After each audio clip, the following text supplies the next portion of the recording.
Donc, vous faites confiance au gouvernement à 100 %? Oui, bien sûr, surtout avec l'arrivée du vaccin. Là.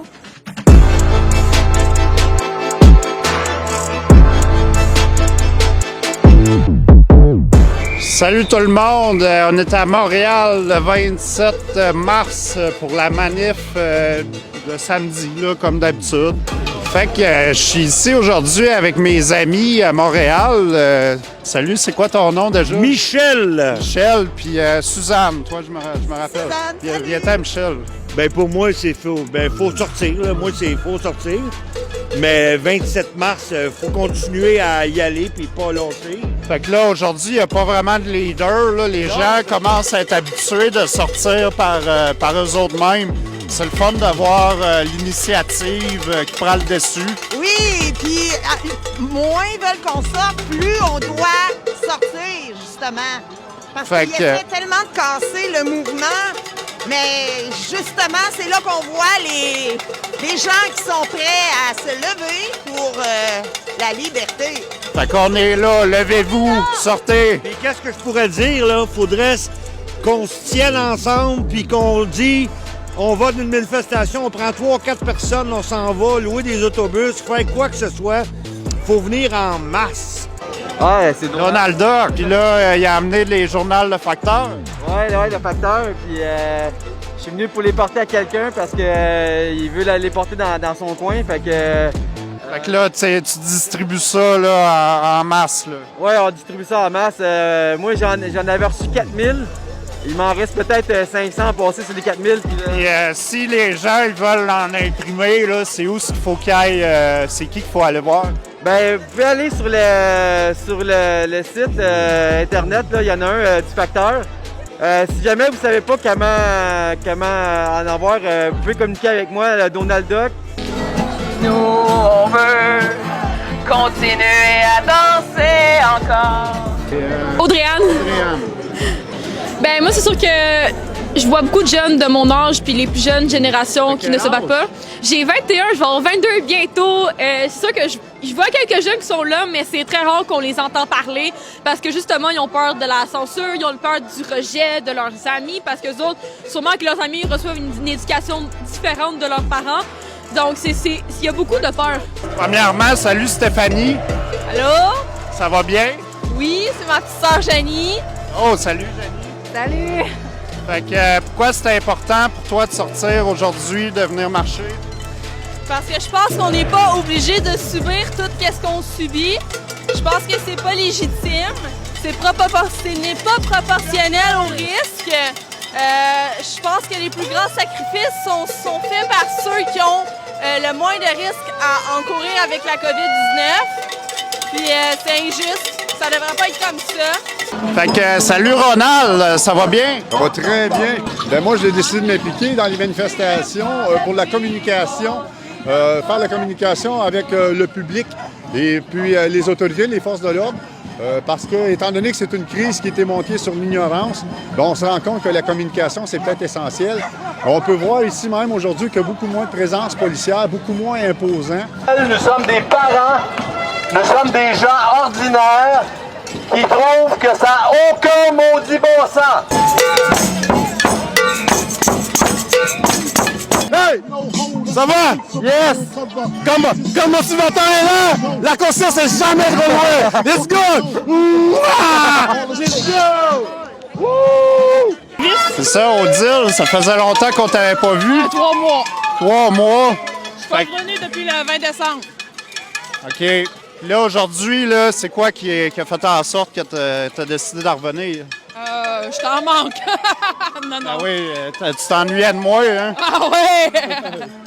Toujours. Bon, ben merci d'être là.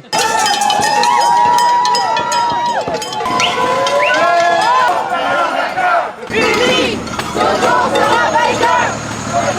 OK, je suis avec François. Oui. Ça se déroule-tu bien, les soirées contre le couvre-feu? Ça se déroule assez bien. On a un bon contact avec les policiers jusque-là. Les policiers ne nous dérangent pas beaucoup. La dernière fois, on a même eu affaire à un policier qui était un peu blagueur. Mais on leur a fait écouter des messages. Fait que là, ça fait 2 fois. 2 fois devant Radio-Canada 4 fois dans les postes de police. OK.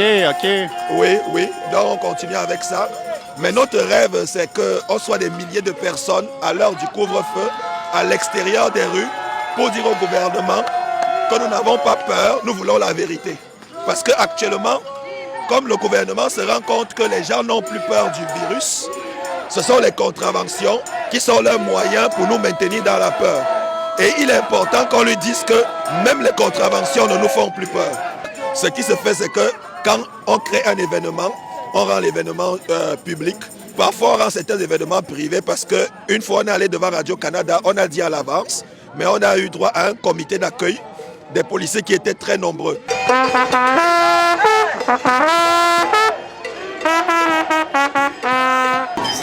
C'est quoi votre réaction en voyant des gens comme ça qui manifestent aujourd'hui? Moi, je vois qu'il y a des personnes qui aiment ça, la liberté, et que c'est quelque chose qui est important quand le gouvernement il te dit que tu... Je trouve ça bien. Je trouve c'est ça qu'il faut faire. Il faudrait le faire à toutes les semaines jusqu'à ce que le gouvernement... Qu'est-ce que tu fais aujourd'hui, premièrement? Sincèrement, je pense que je suis juste venu pour me promener au centre-ville, mais de voir ça, c'est vraiment bien pour les gens. C'est bien de voir qu'ils veulent une liberté puis qu'ils veulent du changement. La pandémie, il faut respecter vraiment toute la distanciation. Donc, vous faites confiance au gouvernement à 100%? Oui, bien sûr, surtout avec l'arrivée du vaccin. Je pense que ça va être quelques mois. Là. Penses-tu que le vaccin va nous aider à sortir de cette crise? Je pense que la situation va s'améliorer d'ici quelques mois. Toi, tu n'as pas peur du vaccin, même s'il y a des gens qui disent que c'est une thérapie génétique, par exemple? Je pense que c'est safe, là. Je pense que je fais confiance, là. Surtout actuellement, il y a plein de pays qui commencent à vraiment... Contre son avis? T'es contre son avis, tu veux pas te faire vacciner? Je crois que le truc vague qui se passe ici, ça n'a pas de sens. Bon, fait qu'on voit que même les gens qui ne participent pas, ils sont pas tous d'accord. Chacun ses valeurs. Ouais, exactement, mais vraiment, pour moi, je pense qu'il faut vraiment que tout le monde accepte le vaccin. Pour le pays, pour que la situation, pour améliorer la situation actuelle, il faut vraiment qu'elle accepte le vaccin. Parce que vraiment, c'est safe. Pour moi, c'est sécurisé. Là. No more curfew! No more curfew! Non, je suis venu pour jouer à Pokémon. Puis comment tu trouves ça, les gens qui manifestent comme ça? Je comprends pas vraiment sur quoi ils se fondent, qu'ils n'ont pas besoin du vaccin ou d'un masque, mais j'aimerais savoir leur point de vue sur la situation. OK, moi, je connais un peu leur point de vue. Dans le fond, ils disent que le vaccin, il est pas efficace, puis que ça serait même une thérapie génétique. Ensuite, ils disent aussi que les mesures barrières, il n'y a aucun consensus scientifique, dans le fond, qui prouve l'utilité du masque en collectivité. Puis, dans le fond, ces gens-là, ils trouvent qu'on est en train de perdre nos droits et libertés à cause de ces mesures-là. OK, je comprends leur point de vue un peu quand ils parlent de droits et de liberté. Parce que je comprends que devoir rentrer à la maison à 9h30, porter un masque, c'est pas facile et ça prend un peu d'effort. Je dirais pas que ça demande beaucoup, mais pour certains, peut-être c'est plus que ce qu'ils veulent.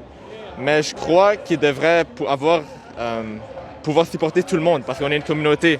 On n'est pas juste un groupe de personnes. Et je crois que ce qu'ils sont en train de faire, ça fait plus de mal que de bien parce qu'on est en train de diviser notre communauté au lieu de la ramener ensemble. Tu penses que les médias, eux, font pas un petit peu de division en ignorant ces gens-là, en refusant d'inviter certaines personnes à la TV? Oui, 100%, mais j'ai toujours trouvé que les médias, ils ont eu comme but de diviser les gens. Ça, c'est juste mon opinion personnelle. OK. Puis, est-ce que tu es inquiet sur les effets de porter le masque négatif, par exemple, les bactéries que tu pourrais respirer, les champignons? Oui, j'ai entendu parler de ça. Mais moi, le COVID, pour moi, c'est plus dangereux que pour la personne average parce que j'ai de l'asthme. C'est pour ça que je prends le temps de porter mon masque et tout. Mais J'ai jamais vraiment compris d'où ça vient, comme les champignons, tout ça, les bactéries, en portant le masque, parce que c'est pas supposé bloquer les bactéries. Mais je trouve qu'il y a beaucoup de misinformation sur les médias. Et je crois qu'il y a deux sources différentes. Mais je crois aussi qu'il y a beaucoup de mauvaises informations. Parce que je crois qu'il y a d'autres moyens qu'on peut prendre que mettre le masque. Je crois que tu peux prendre des vitamine D, sortir dehors pour aider ton système immunitaire à combattre le virus. Tu n'es pas obligé de mettre un masque. Je crois que le masque, c'est pour les gens plus paresseux. C'est une situation qui n'est pas la plus efficace, mais c'est une solution. Puis est-ce que tu penses que le vaccin va aider à sortir de la crise, même après 1 an qu'on est pogné encore avec ça? Mais en vérité, je crois qu'ils devraient rentrer au gym, renforcer leur corps, prendre les médicaments qu'ils ont besoin, prendre les vitamines qu'ils ont besoin. Penses-tu qu'il y a quelque chose de politique derrière ces décisions du gouvernement-là? 100%. Ouais. Je crois vraiment qu'il y a... c'est plus une question économique avec les compagnies qui créent les vaccins et tout ça. C'est sûr qu'ils font un profit en nous faisant peur et en distribuant le vaccin. Mais je crois aussi qu'à la fin de la journée, ils veulent notre mieux. Et est-ce que tu vas te faire vacciner? Moi, je suis un athlète. Alors, si ça me permet de retourner au sport, oui, je vais me faire vacciner. Mais si, pour le moment, non. Pacifiquement, on va redevenir monsieur et madame tout le monde dans la foule. Par contre, je tiens sincèrement à remercier la police de Montréal parce qu'ils nous ont donné vraiment une belle sécurité aujourd'hui. Merci, Ville de Montréal! Fait que c'est ce qui conclut mon reportage sur la marche du 27 mars à Montréal. Ben c'est ça. Fait que partagez et suivez-moi sur YouTube. Merci d'avoir écouté.